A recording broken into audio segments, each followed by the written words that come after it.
숨이 턱 막혔어요. 지금 이 순간을 버티지 않으면 끝장난다는 걸 차정원은 뼛속까지 알고 있었거든요.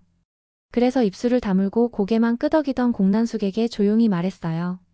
지금은 흔들리면 안 돼요. 상황을 붙들어 매야 해요. 공난숙의 표정이 한결 누그러지는가 싶더니 그때예요.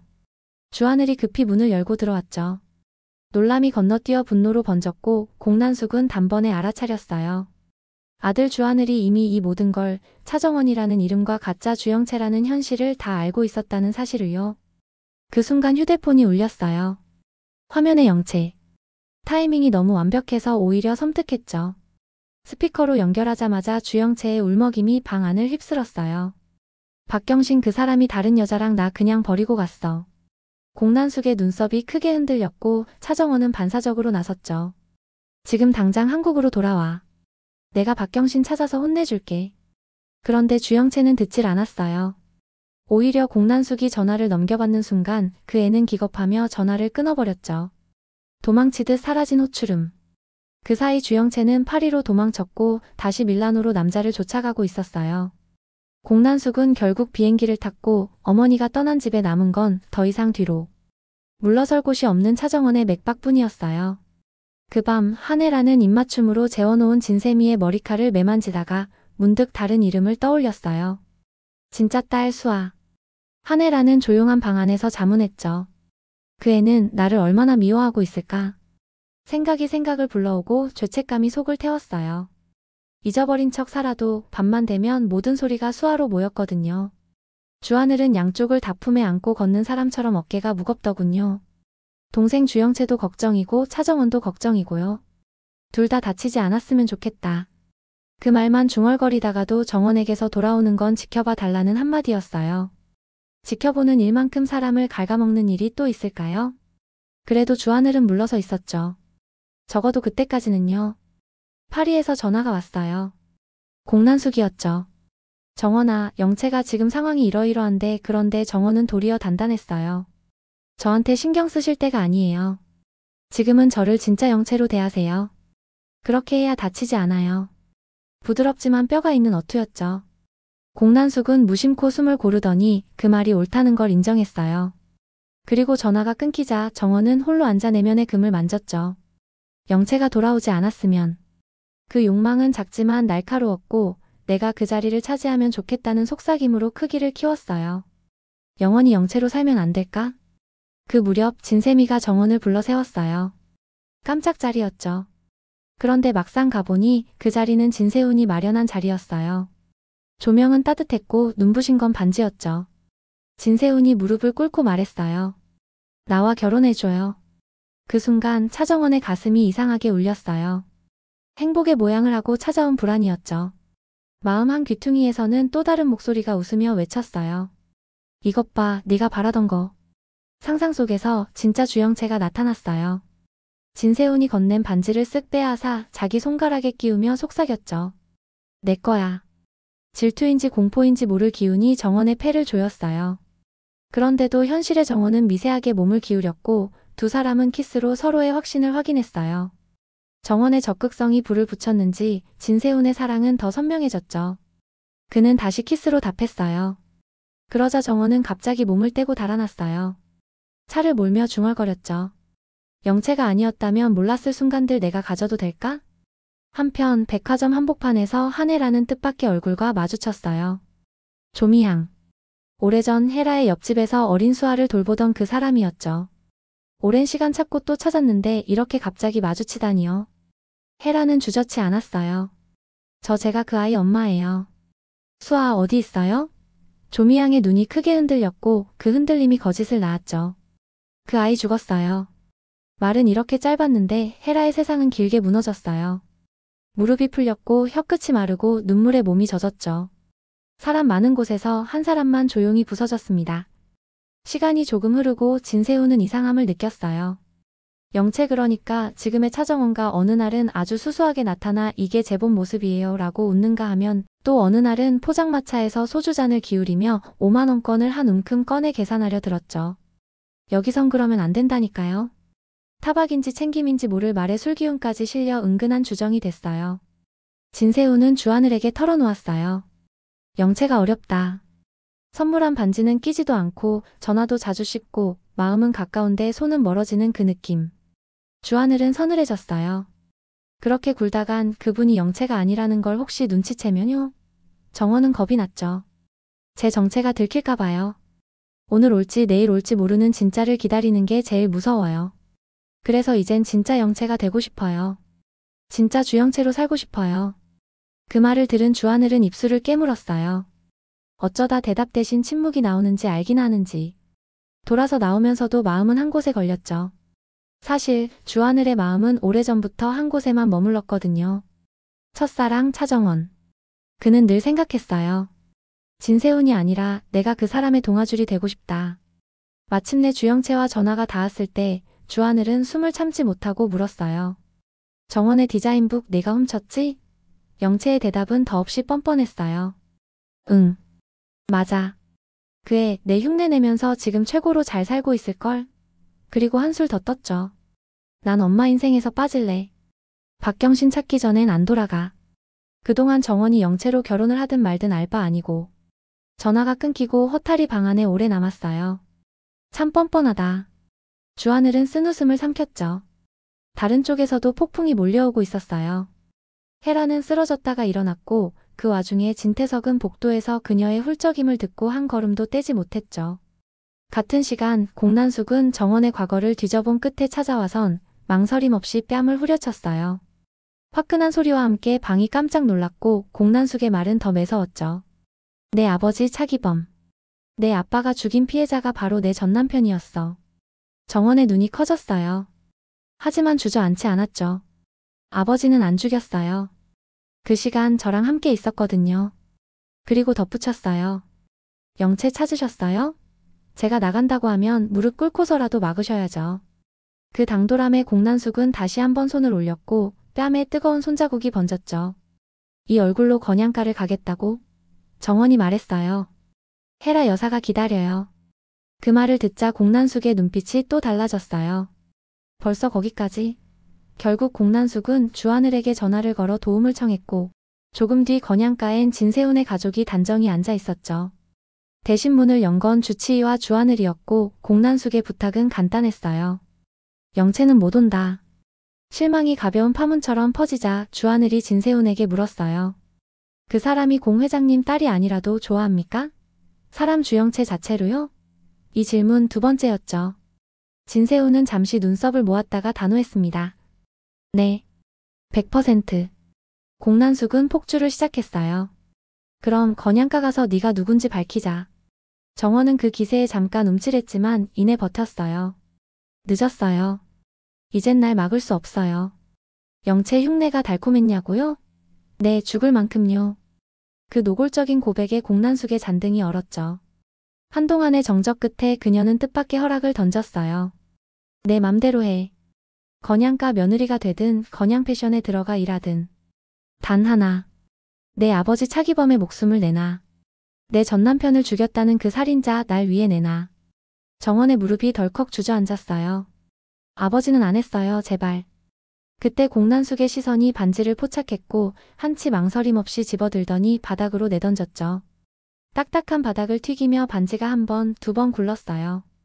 마침 문 밖엔 서프라이즈를 준비하던 진세훈과 헤라 그리고 주하늘이 서 있었죠.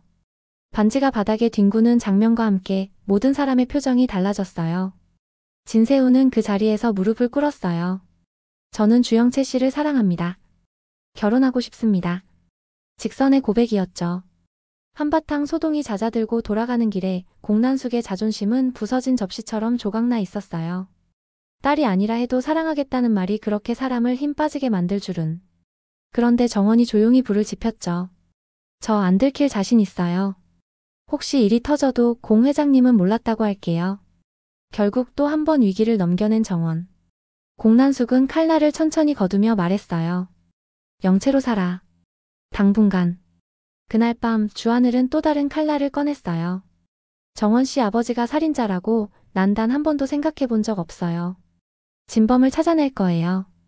정원은 그 말 끝에 아주 작은 목소리로 말했어요. 고마워요. 진세훈도 당신도. 두 사람이 내 편인 것만 같아서 고마워요. 다음날 공난숙은 다시 매듭을 조이려 했죠. 차기범이 어떻게 사는지 가서 보고 와. 주하늘은 고개를 저었지만 결국 세탁소 앞에 서게 되었어요. 차기범은 낯선 청년을 보며 어깨에 먼지를 털어냈죠. 밥대인데 먹고 가. 조미양이 차려준 밥상 앞에서 주하늘은 의외로 소탈했어요. 그 소탈함이 조미양의 마음을 빠르게 녹였고 차기범의 눈가에도 묘한 안도가 번졌죠. 한편 정원에게는 뜨거운 일상이 이어졌어요.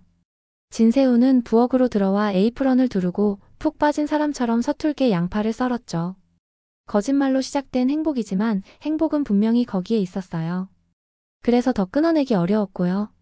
공난숙은 보고를 들으며 속도를 높였어요. 자주 관찰해. 정원이 오고 가는 걸 뭘 들고 가는지. 그렇지만 다른 쪽에서는 영업 스텝이 무르익고 있었죠. 정원은 공식 석상에 자주 모습을 드러냈고 기사도 줄줄이 나기 시작했어요. 엄마라는 호칭으로 공난숙을 부르며 대담한 말까지 했죠. 제가 나가면 주가가 오르는데 엄마한테도 좋잖아요. 공난숙은 반박할 말을 찾지 못했어요. 전략이 이기는 순간이었죠. 밤이 되자 밀라노의 주영채에게서 전화가 걸려왔어요. 돈이 떨어졌어. 보내줘. 이상한 건 공난숙이 돌아오라고 다그치지 않는다는 점이었어요. 주영채는 그 작은 변화를 귀신같이 알아챘죠. 뭐가 이상한데? 공난숙은 돈을 보내주겠다며 시간을 벌었어요. 사실 차정원이 너무 잘하고 있었거든요. 어쩌면 정말 어쩌면 진짜 딸의 귀환이 반갑지 않을 수도 있겠다. 그런 뒷맛이 입에 남았죠. 그리고 큰 무대가 열렸어요. 헤라가 정원을 패션쇼에 초대했거든요. 조명이 켜지고 음악이 흐르고 모델들이 물결처럼 런웨이를 걸어 나오는 순간 정원의 시선이 한 사람에게 꽂혔어요. 박경신. 맞아요. 주영채가 그토록 뒤쫓아간 그 남자. 왜 저 사람이 여기?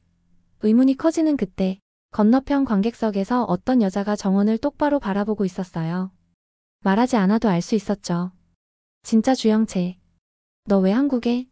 분명 밀라노라더니 이미 한국에 들어와 있었던 거예요. 공난숙에게는 단 한마디도 없이. 이야기는 그 자리에서 방향을 틀었어요.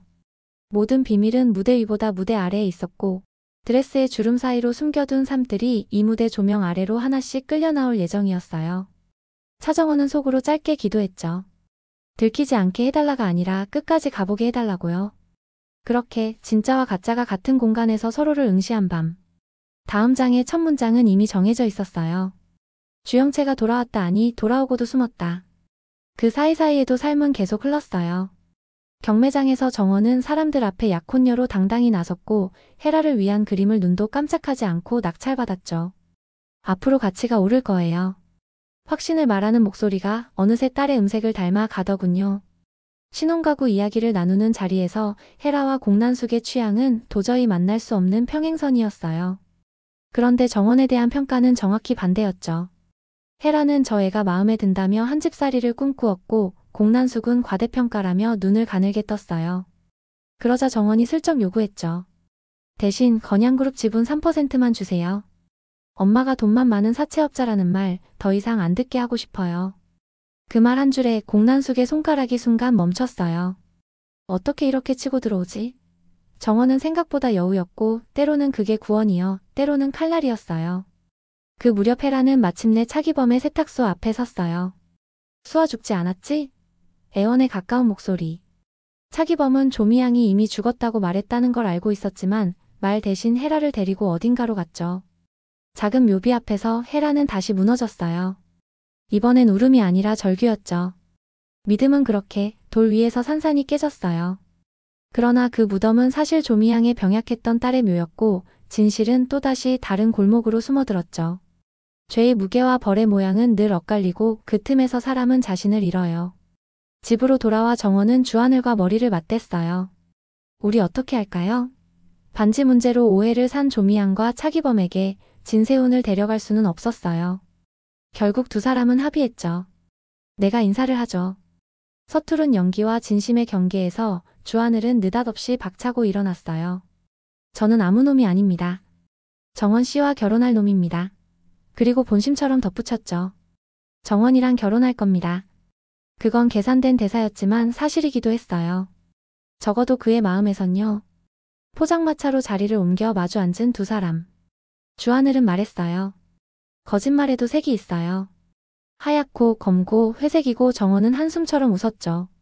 우리 거짓말은 너무 커졌어요. 그 밤 취한 정원을 업고 집 앞까지 온 주하늘은 마주 서 있는 진세훈과 눈이 마주치자 고개를 살짝 돌렸어요. 질투가 공기 중에 섞여 퍼졌고 누구도 그 향을 모른 척하지 못했죠.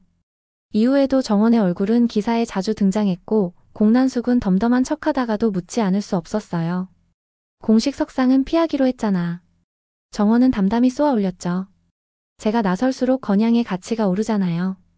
엄마한테도 좋잖아요.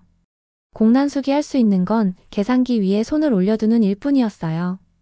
그리고 그날 패션쇼의 마지막 컷이 끝나가던 순간 박경신이 무대 중앙을 가르며 걸어 나왔고 객석의 한켠에서 진짜 주영채가 눈부신 증오로 정원을 꿰뚫었어요.